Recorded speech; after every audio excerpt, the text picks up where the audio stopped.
एक बार भगवान बुद्ध जेतवन विहार में रह रहे थे। भिक्षु चक्षुपाल भगवान से मिलने के लिए आए थे। उनके आगमन के साथ उनकी दिनचर्या, व्यवहार और गुणों की चर्चा भी हुई। भिक्षु चक्षुपाल अंधे थे। एक दिन विहार के कुछ भिक्षुओं ने कुछ मरे हुए कीड़ों को चक्षुपाल की कुटी के बाहर पाया और उन्होंने चक्षुपाल की निंदा करनी शुरू कर दी कि उन्होंने इन जीवित प्राणियों की हत्या की। भगवान बुद्ध ने निंदा कर रहे उन भिक्षुओं को बुलाया और पूछा कि क्या तुमने भिक्षु को कीड़े मारते हुए देखा है? उन्होंने उत्तर दिया, नहीं। इस पर भगवान बुद्ध ने उन साधकों से कहा कि जैसे तुमने उन्हें कीड़ों को मारते हुए नहीं देखा, वैसे ही चक्षुपाल ने भी उन्हें मरते हुए नहीं देखा और उन्होंने कीड़ों को जानबूझकर नहीं मारा है, इसलिए उनकी भर्त्सना करना उचित नहीं है।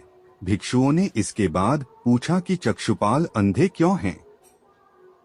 उन्होंने इस जन्म में अथवा पिछले जन्म में क्या पाप किए? भगवान बुद्ध ने चक्षुपाल के बारे में कहा कि वे पूर्व जन्म में एक चिकित्सक थे। एक अंधी स्त्री ने उनसे वादा किया था कि यदि वे उसकी आंखें ठीक कर देंगे तो वह और उसका परिवार उनके दास बन जाएंगे। स्त्री की आंखें ठीक हो गईं, पर उसने दासी बनने के भय से यह मानने से इनकार कर दिया।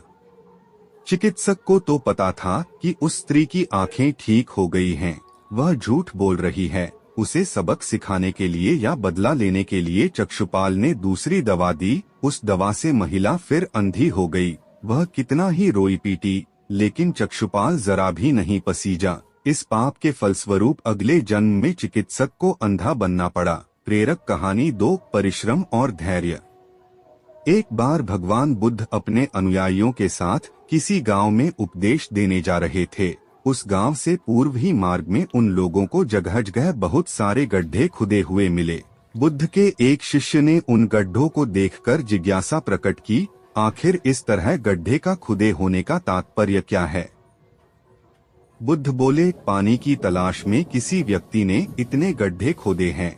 यदि वह धैर्य पूर्वक एक ही स्थान पर गड्ढे खोदता तो उसे पानी अवश्य मिल जाता, पर वह थोड़ी देर गड्ढा खोदता और पानी न मिलने पर दूसरा गड्ढा खोदना शुरू कर देता। व्यक्ति को परिश्रम करने के साथ धैर्य भी रखना चाहिए। प्रेरक कहानी 3, अमृत की खेती। एक बार भगवान बुद्ध भिक्षा के लिए एक किसान के यहाँ पहुँचे। तथागत को भिक्षा के लिए आया देखकर किसान उपेक्षा से बोला, श्रमण, मैं हल जोतता हूँ और तब खाता हूँ। तुम्हें भी हल जोतना और बीज बोना चाहिए और तब खाना खाना चाहिए।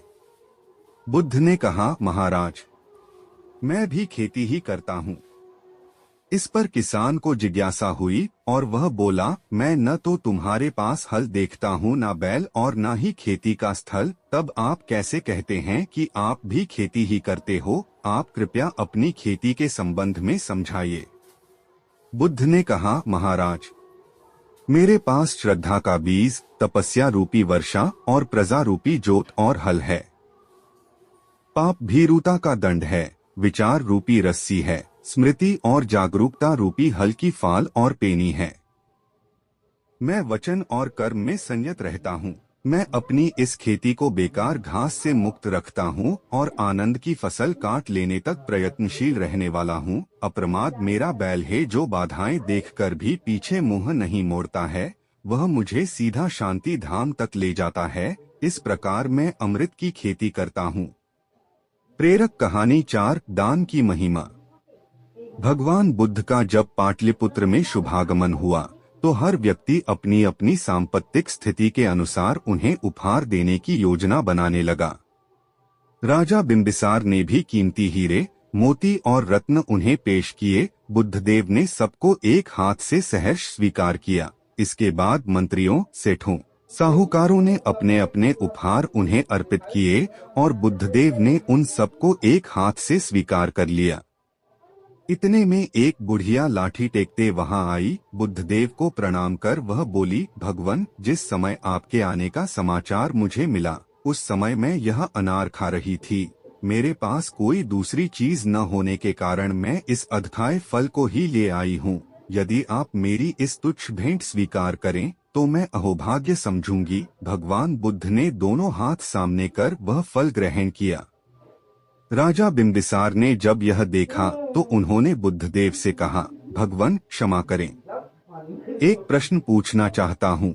हम सबने आपको कीमती और बड़े बड़े उपहार दिए जिन्हें आपने एक हाथ से ग्रहण किया, लेकिन इस बुढ़िया द्वारा दिए गए छोटे एवं जूठे फल को आपने गांव में गौतम बुद्ध आकर शरण लिए हुए थे।